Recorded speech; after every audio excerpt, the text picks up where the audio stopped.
여태까지 암 환자를 많이 보면서 뭐 한 3, 4천 명 정도 암 환자를 봤는데 그렇게 보면서 주로 내가 사기암 환자를 많이 봤다고 재발 전이 된 분들을 많이 봤는데 그런 환자들이 암을 도대체 어떻게 극복할 수 있을지 10년간의 노하우를 좀 모아봤어. 그래서 이제 7가지로 집대성을 한번 해봤거든. 그래서 여태까지 내가 진료한 내용 그리고 연구한 내용, 뭐 논문을 보고 책을 보고 해서 내린 결론을 오늘 이제 강의하는 날이야. 그래서 오늘 굉장히 중요한 날이고 이 7가지만 암 환자들이 좀 깊이 새겨서 암을 극복하는 데 도움이 됐으면 하고 찍는 영상이거든. 그래서 오늘은 매우 중요한 영상이야. 그래서 오늘 주제는 이제 전이재발 사기암을 이기는 7가지 방법. 그래서 메디람 캔서 세븐이라고 이름을 지어봤어. 자, 사기암을 이기는 7가지 중에 첫 번째는 산소야, 산소. 산소는 뭐 워낙 우리가 강조를 많이 했고 그래서 산소를 올리는 방법 중에 가장 대표적인 건 고압산소야. 고압산소. 그러니까 이게 2020년에 이 논문이 나오고 나서 엄청 세계적으로 이제 관심을 많이 갖게 됐는데 고농도의 산소를 들이마실 수 있는 시스템이야. 그래서 이거는 이제 이런 다인용 챔버가 이제 의미가 있는 거고 1인용 캡슐들은 사실 의미가 별로 없어. 산소가 첫 번째인 게 가장 중요해서 첫 번째인가요? 가장 중요해 첫 번째. 사기암을 이기는 7가지 중에 가장 중요한 게 산소. 가장 중요한 게 산소야. 왜 가장 중요한지는 뒤에서 이제 보여줄 텐데 산소가 가장 중요해 사실. 그래서 이제 첫 번째고 우리가 사실 나이가 들면 암이 는단 말이야. 당연히 우리 환자들 보면 알잖아. 연령이 높아질수록 암에 더 많이 걸리시는데 이 이유가 대표적으로 뭐냐면은 혈관이 좁아져서 그런 거야. 그래서 산소가 안 가니까 나이가 들면 이제 더 많이 세포가 문제가 생기는 거지. 우리는 사실은 이제 이게 산화질소라는 게 있어. 혈관을 확장시키는 애인데 이게 40만 돼도 뚝 떨어져. 그러니까 몇 살 때부터 늙을까? 45부터 늙어. 45부터. 45부터 모세혈관이 좁아지기 시작해. 좁아지기 시작해서 나중에는 이게 이제 좁아지다가 이게 탈락도 되는 거고 없어지기도 해. 그래서 60이 되면 어떻게 되냐면 모세혈관이 40%가 없어져. 그래서 이게 20대의 혈관 상태야. 이게 60대의 혈관 상태야. 손끝 봐봐, 손끝. 휑해지지. 여기도 휑해지고 다른 데도 다 휑해지지. 이러니까 우리 장기에 있는 것도 당연히 이제 산소가 안 들어가면서 문제가 생기기 시작하는 거지. 이게 20대 혈관이고 이게 60대 혈관이지. 그러니까 온몸이 다 휑해지면서 장기에 들어가야 될 산소도 제대로 못 넣게 되는 상황이 발생하는 거야. 이것 때문에 이제 나이가 들면서 암이 더 많이 발생하게 된다는 거고 나이가 들면 어떤 문제가 생기는 거냐면 적혈구가 산소를 실어 나르잖아. 근데 이 적혈구가 꽤 커. 꽤 커서 모세혈관이 좁아지면 적혈구가 일로 못 들어가. 젊을 때는 얘가 막 짜부라져서 들어가고 이렇게 되게 부드러운데 나이 들면 이게 딱딱해지거든. 그러니까 아예 못 들어가지. 그러니까는 적혈구는 산소를 실어 나르는 차인데 이 차가 못 들어가니까 어떻게 해야 돼? 이거 그냥 산소를 여기 녹아있는 걸 여기다 넣어주는 수밖에 없는 거지. 그래서 어떻게 해? 가압을 하는 거야. 가압을. 이기압, 산비압으로 이렇게 높여주면 우리가 탄산음료에 탄산을 기압을 높여가지고 가압해서 이렇게 녹이는 거란 말이야. 그런 식으로 녹여주는 거지. 그럼 여기 뭐 어떻게 돼? 굉장히 많은 용해성 산소가 혈관 안에 녹아있고 얘네들은 크기가 작으니까 모세혈관을 막 들어가서 요 말초에 있는 세포들이 산소를 먹게 되는 거지. 이게 이제 고압산소 요법인 거야. 어떤 분들은 그걸 걱정하시기도 하는데 이렇게 산소량을 갑자기 많이 넣으면 문제 생기는 거 아니냐. 전혀 문제가 없어. 사실은 얘가 안 움직이기 때문에 얘들을 많이 늘려줘야 돼. 일본 같은 경우는 지금 항암방사 할 때 암 환자들이 고압산소 요법이 보험이 적용이 돼. 일본은 우리보다 연구가 굉장히 빨랐던 거지. 그래서 일본의 논문을 보면 91년에 이미 이런 논문이 나와. 어떤 논문이 나오냐면 항암하고 고주파하고 같이 했을 때 지금 이렇게 돌아가시는 거지. 근데 항암 고주파에다가 면역 치료까지 하면 조금 더 사시는 거지. 그런데 여기다 고압산소까지 하면 어떻게 돼? 고주파 면역 치료, 항암 치료에 고압산소까지 했더니 굉장히 오래 사는 분들이 많아졌다는 거야. 이런 논문들이 일본에 굉장히 많이 나왔어. 그렇기 때문에 일본에서 이제 허가를 해준 거지. 항암 방사할 때 고압산소를 하는 게 좋다. 또 이제 이런 논문도 있어. 뭐냐면 폐암에서 그냥 항암제만 썼을 때는 15에서 40% 정도 암이 줄었는데 이렇게 항암제, 고주파, 고압산소까지 같이 했더니 73%까지 주는 거야. 즉 항암제만 했을 때보다 몇 프로가 더 줄어? 몇 배가? 2배나 3배 정도 더 줄더라 이런 거지. 그러니까 고압산소가 상당히 큰 역할을 하고 있다는 걸 보여주는 거예요. 그래서 우리 병원도 이제 고주파만 하는 게 아니라 고압산소를 같이 하면서 시너지를 올리는 걸 하는 거고. 두 번째는 온열이야. 뭐 고주파 온열은 워낙 많은 자료가 있고, 그래서 여기 보면은 기본적으로는 항암 치료 단독 할 때보다는 병행 치료할 때 뭐 2배 정도 효과가 높아지지. 그 다음에 방사선 치료할 때보다는 방사선 치료랑 고주파 온열을 같이 했을 때 역시 2배 가까이, 30% 가까이 치료율이 높아진단 말이야. 이것도 비슷한 효과야. 고압산소를 안 하고 고주파만 해도 어쨌든 그 부위로 산소가 많이 간단 말이지. 혈관이 확장되기 때문에. 그래서 이제 좀 전에 얘기했던 그런 효과가 있는 거지. 그리고 이제 항암할 때는 암 부위의 혈관이 확장돼. 뭐 내가 만약에 간암이야. 그럼 간암 부위에다가 고주파를 하잖아. 그러면 이쪽 부위에 전반적으로 혈관이 확장되겠지. 그러면 우리가 정맥으로 넘는 항암제가 온몸을 돌다가 여기에 더 많이 들어가겠지. 그래서 이제 시너지가 있는 거고 항암제가 더 많이 들어가니까. 원래 이제 온열요법은 이 윌리엄 콜리라는 분이 하버드의 의사인데 이분이 원래 온열요법을 만든 거야. 온열요법의 이제 원조라고 보여지는 건데 이분은 이제 어떤 걸 연구를 했냐면은 암이 자연적으로 없어진 사람들이 있는 거야. 그래서 그 사람들을 보니까 다 뭘 했어? 고열의 감기를 앓았어. 뭐 38도, 39도 막 이걸 앓고 나서 갑자기 암이 없어진 거지. 왜 그럴까? 면역이 올라서 그런 거야. 온열하고 면역은 직결돼 있어. 그래서 이분이 어떻게 이제 생각을 했냐면, 그러면 우리 몸에서 가장 열을 많이 내는 병이 뭐지? 그게 단독이란 병이야. 이게 막 얼굴 빨개지고 뭐 체온이 한 40도까지 올라가는 병이 있거든. 그 병을 유발하는 백신을 만들어가지고 넣어주는 거야. 그래서 그게 콜리의 독소야. 독소를 종양에 직접 주사하거나 근육 주사로 한 거지. 그러면 40.5도까지 올라가다가 12시간 지나면 떨어져. 근데 치료율이 꽤 높았어.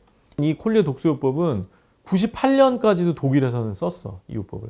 근데 좀 위험하잖아. 전신을 막 열을 그렇게 많이 올리니까. 그래서 지금은 이제 잘 안 쓰는데 이거 치료율이 꽤 높았어.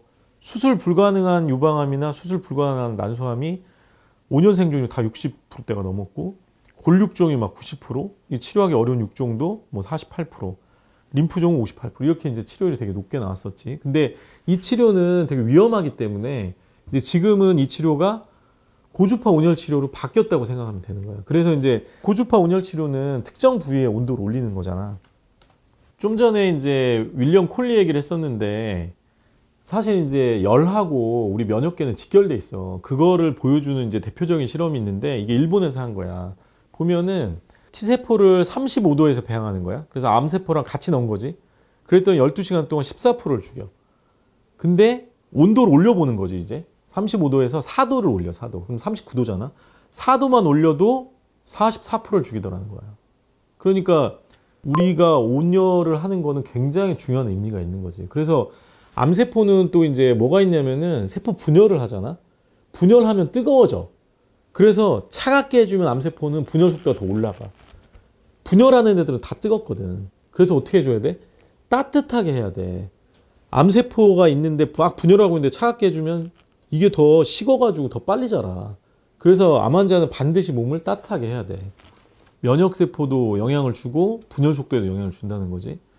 그 다음에 이거는 이제 고주파 온열 치료를 하고 나서 1시간이 지나면 T세포가 2배 반으로 늘어나고 하루가 지나면 NK가 4배로 늘어나고 T세포도 여전히 2배를 유지하고 있는 거지. 그래서 고주파 온열 치료가 사실은 이 면역 올리는 효과도 상당히 있는 거다. 이게 그냥 암세포를 괴사시킨다 이런 거보다는 면역 올리는 효과가 굉장히 큰 거야.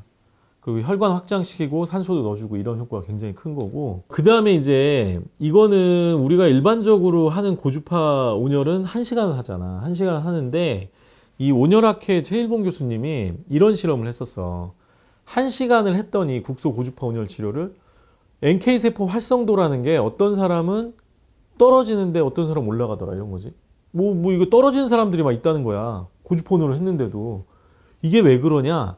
생각을 해보니까 독일에서는 온열 치료 시간이 길어. 독일은 전신 온열이라는 게 있거든. 전신 온열을 이렇게 몸을 갖다 놓고 여기서 3시간을 거의 구워버리는 거야. 열을 많이 올리면은 면역이 올라가니까 그걸 활용을 하는 거지. 근데 뭐 우리나라 같은 경우에는 뭐 되게 위험하다고 볼 수 있어서 이 온열 학회에서는 어떻게 이제 이걸 테스트를 해봤냐면 그러면은 차라리 고주파 온열을 1시간 하고 전신 온열을 1시간 하던지 아니면 전신 온열을 1시간 하고 고주파 온열을 해서 2시간을 해보는 거지. 그렇게 실험을 해봤어. 실험을 해봤더니 국소 고주파 온열을 하고 전신 온열을 하니까 NK세포 활성도가 전체적으로 쫙 올라가는 거야. 그래서 이제 나는 우리 환자분들한테 그런 걸 권하는 거지. 고주파를 하시고 나서 전신 온열 치료를 같이 받으셔라. 이제 그래서 우리 병원은 이제 다른 데랑 좀 프로토콜이 다른 거지. 이런 의미에서. 세 번째 뭘까? 세 번째는 면역이야. 세 번째는 면역인데 아까 내가 산소도 그런 얘기를 했었잖아. 나이가 들면 들수록 암이 많이 발생하는 첫 번째 이유는 산소가 부족해지니까. 모세혈관이 없어지면서 60만 먹어도 모세혈관이 40%가 없어진다니까. 그래서 산소가 못 들어가. 그러면서 이제 암에 걸리는 거고, 또 하나가 뭐냐? 흉선이에요, 흉선. 이 면역의 핵심은 흉선과 대장이거든. 근데 일단 첫 번째는 흉선이 면역에서 핵심적인 역할을 해. 흉선을 영어로 뭐라 그래? 사이머스. 사이머스의 맨 앞자가 T자지, T자. 흉선에서 훈련받는다 그래서 T세포 이렇게 부르는 거지. 그러니까 T세포가 아까 암에서 제일 중요하다 그랬는데 그 T세포가 어디서 교육을 받아? 여기 흉선에서 교육을 받아. 근데 내가 여기 대장이라고 써놨지. 대장에서도 교육을 받아. 그래서 흉선은 아기 때는 쬐끄맣다가 여기 보면 꽉 차 있잖아. 꽉 차 있는데 점점 이 노란 게 뭘까? 지방이야, 지방. 지방으로 이게 다 바뀌어버려, 나이 들면.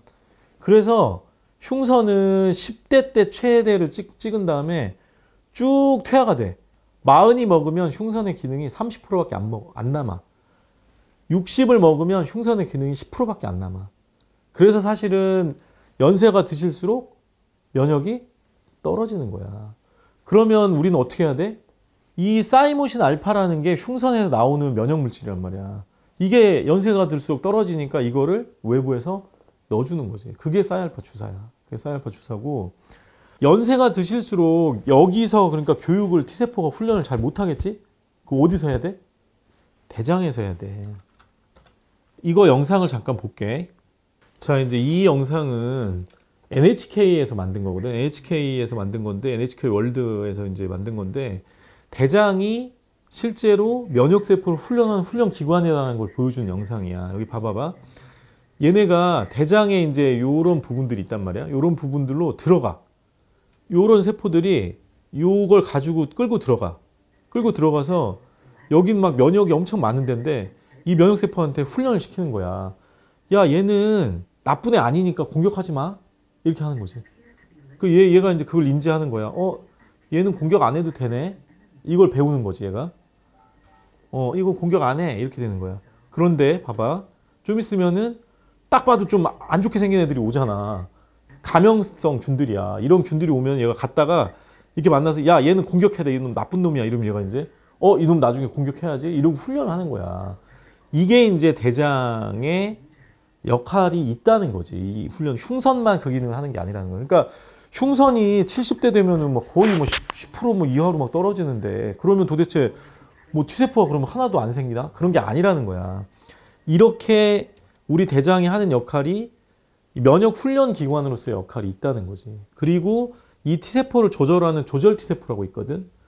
이 조절 T세포도 대장에서 분화를 해. 그러니까 대장이 엄청나게 중요한 역할을 하는 거지. 그래서 사실은 연세가 드시면 드실수록 뭘 신경 써야 돼? 음식에 신경을 써야 돼. 우리가 현미 채식하고 하는 이유가 현미 채식하는 분들이 오래 사는 이유가 있는 거야. 대장이 건강해서 대장이 면역 훈련 기관으로서 훌륭한 역할을 해내기 때문이야. 그게 이제 이게 장 마이크로바이옴과 이제 암하고의 관련도도 있고 면역과의 관련도를 보여주는 그림들이고, 그래서 실제로 보면은 장에 다양성이 떨어지잖아. 내가 지난번 마이크로바이옴 강의에서 장내 세균총이 몇 종? 4,000종. 막 이렇게 있어야 다양해야지 좋다 그랬잖아. 현대인들은 1,000종도 안 된다고 했고, 암 환자들은 항암 방사하고 항생제하고 막 이래가지고 더 많이 떨어지고 막 500종, 막 300종 막 이런 거. 그렇게 다양성이 떨어지면 면역 항암제가 안 듣는다는 거지. 그래서 면역 핵심 뭐다? 흉선, 대장. 이 두 개가 굉장히 중요하다. 그래서 결국에는 산소, 그 다음에 온열 치료, 그 다음에 면역 치료. 이 세 개가 우리 병원에서 할 수 있는 치료 중에서 가장 좋은 치료다. 그래서 이런 치료를 암 환자분들이 꼭 받으셔야 된다. 라는 게 이제 오늘 일단 결론이야. 자, 이제 마지막으로 정리를 해보면은 아까 여기 이제 일본에서 한 실험을 봐봐봐. 어떤 게 가장 효과적이야? 고주파와 면역 치료, 항암 치료, 플러스 고압산소까지 하니까 훨씬 오래 사는 분들이 많았다는 거잖아. 그래서 산소를 넣어주는 방법 중에 가장 좋은 거는 고압산소. 두 번째로 온열 치료는 뭐만 하면 안 돼? 고주파만 받으면 안 돼. 고주파만 받으면 어떤 사람은 올라가지만 어떤 사람은 떨어지는 경우도 있다고. 그래서 고주파하고 반드시 전신온열을 해야 된다. 1시간 1시간 이렇게 해야 된다는 거고, 그 다음 면역 치료는 우리가 흉선만 중시하는데 흉선만 가지고 해결이 되는 건 아니고, 이제 사이모신 알파 주사를 맞는 건 당연히 하는 건데, 거기다가 대장의 역할도 굉장히 중요하기 때문에 장내 세균총을 늘려줄 수 있는 다종 유산균, 내가 강의를 했었지, 그런 것도 해야 되고, 음식에도 굉장히 신경을 써야 된다.